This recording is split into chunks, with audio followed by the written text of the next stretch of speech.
నిర్వహించబడుతున్నటువంటి 2025వ సంవత్సరపు Christmas సెలబ్రేషన్లో నాతోటి దైవజనులుగా eminent pastors fellowship సహవాసముగా దైవజనులు నిరీక్షణ రావు గారితో కలిసి ఎమినెంట్ పాస్టర్ సమూహం అంతయు కూడా కలిసి మీతో కలిసి దేవుణ్ణి ఆరాధించడానికి, దేవుని మహింపరచడానికి మమ్మల్ని ప్రేమతో ఆహ్వానించిన దైవజనులకు ప్రత్యేకమైనటువంటి వందనాలు తెలియచేస్తూ ఉన్నాను.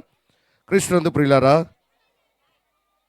క్రిస్మస్ యొక్క ఆనందం, క్రిస్మస్ యొక్క సంతోషం, క్రిస్మస్ యొక్క ఆహ్లాదమైనటువంటి వాతావరణం ఈ రోజున ప్రపంచవ్యాప్తముగా ఏ స్థలాల్లో చూసినా కూడా దేవుని యొక్క మహిమార్థమై చక్కగా క్రిస్మస్ సెలబ్రేషన్స్ జరుగుతూ ఉండగా ఈ రాత్రి ఇలాగున మనమందరమును కలిసి ప్రభువును మహింపరచడానికి దేవుడిచ్చిన సమయాన్ని బట్టి ప్రభువును స్తుతిస్తూ ఒక మాట బైబిల్ గ్రంథంలో నుంచి ఒక మాటను జ్ఞాపకం చేస్తూ దేవుని యొక్క సన్నిధానంలో దైవజనులకు నేను సమయాన్ని మైక్ అందించడానికి నేను ఇష్టపడుతూ ఉన్నా.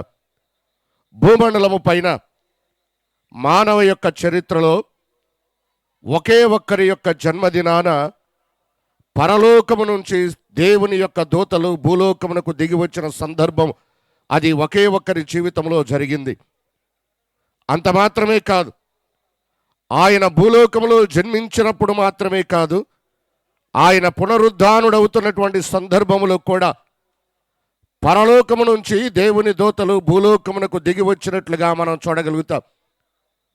అంత మాత్రమే కాదు, ఆయన పరలోకమునకు ఆరోహణమవుతూ ఉన్న సందర్భములో కూడా అపోస్తుల కార్యముల 1వ అధ్యాయములో పరలోకము నుంచి దేవుని దూతలు భూలోకమునకు దిగి వచ్చినటువంటి సందర్భాన్ని మనము గమనించగలుగుతాం. అయితే లూకాసు వార్త 2వ అధ్యాయం 1 నుంచి 15 వచనాలను మనం జాగ్రత్తగా గమనిస్తూ ఉన్నప్పుడు ఒక చక్కని సందర్భాన్ని, క్రిస్మస్ సందర్భాన్ని మన జ్ఞాపకం చేస్తూ ఉంటాం. ఆ సందేశం అంతయు కూడా మనమందరమును కూడా అనేక పర్యాయాలు ధ్యానం చేశాం కనుక 14వ వచనంలో దేవుని దూతల యొక్క సైన్య సమూహము పాడినటువంటి ఒక పాట లేక ఆ పాటలో ఉన్నటువంటి కొన్ని పదాలు ఈ రాత్రి మీ ముందు ఉంచి నేను ముగిస్తాను. వెంటనే పరలోక సైన్య సమూహము ఆ దూతలతో కూడా నుండి సర్వోన్నతమైన స్థలములలో దేవునికి మహిమయు ఆయనకిష్టులైనటువంటి మనుషులకు భూమి మీద సమాధానము కలుగునుగాక. క్రిస్మస్లో ఉండాల్సినటువంటి 2 ప్రాముఖ్యమైనటువంటి అనుభవాలను నేను మీకు జ్ఞాపకం చేస్తాను. మొట్టమొదటి అనుభవము, మనము ఏది జరిగించినా, మనము ఏది చేస్తూ ఉన్నా మొట్టమొదటిది దేవునికి మహిమ రావాలి.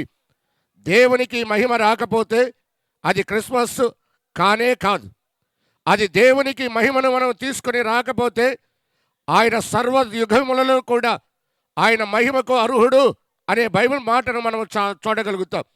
ప్రకటన గ్రంథం 4వ అధ్యాయంలో వ్రాయబడి ఉంది, యుగ యుగములకును తరతరములకును కూడా ఆయన నిరంతరము స్తోత్రార్హుడు, మహిమ ఘనత ప్రభావములకు అర్హుడు అని వ్రాయబడినట్లుగా మన దేవుడు ఆయన మహిమ పొందడానికి అర్హుడై ఉన్నటువంటి వాడు. ఆయన వంటి వారు ఎవరునూ కూడా భూమి మీద లేనేలేరు. చప్పలు కొడుతూ దేవుని స్తుతిద్దాం. 2వ అనుభవాన్ని నేను మీకు జ్ఞాపకం చేస్తా.